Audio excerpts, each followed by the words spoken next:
Before I get into mostly what's on my mind today, you should be aware that, if you'll excuse my French, that lying sack of shit, Howard Lutnick, who had gone on national TV to say he had only seen Epstein once and he was so repulsed by him, he never saw him again. A day or two before he testified, he contributed $5 million, I think, to a Republican House fund uh, for them to distribute as they want. So if you don't think that's a bribe for those Republicans, think again, because that's exactly what he is trying to do.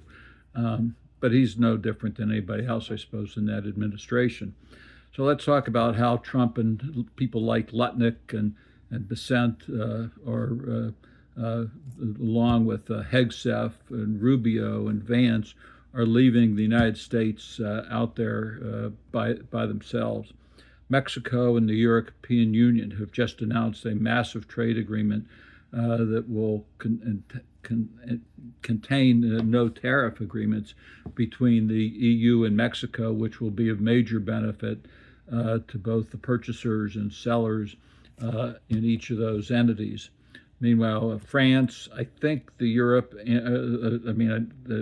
France, Germany, and I think the UK have reached an agreement to develop long-range missiles and other weapons and be in a stronger position to defend Europe.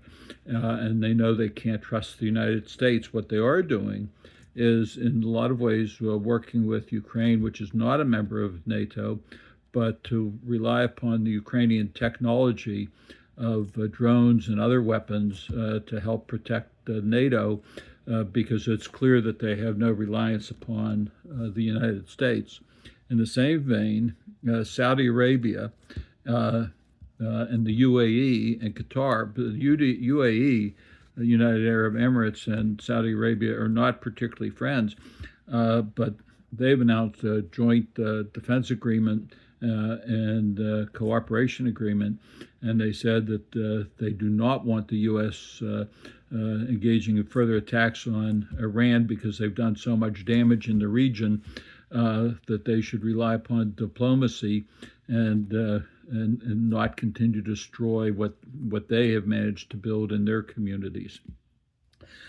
Canada, which Trump has claimed he wanted to be the 51st straight state, they have said out loud that they will defend Greenland and they will defend Denmark. I think it's the seven Northwest Patches or Arctic states will work together to defend that. And the person or the people that they're defending it from is the United States of America. Think of that. Some of our closest neighbors and some of our strongest allies have now had to reach an agreement to defend themselves from the United States and Trump.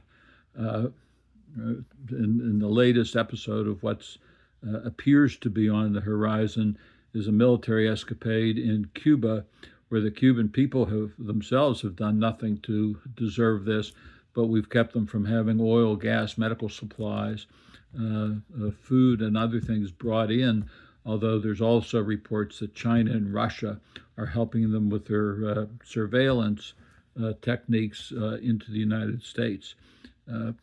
This is what Trump has brought to us, so that the old expression is, we either stand together or we die alone.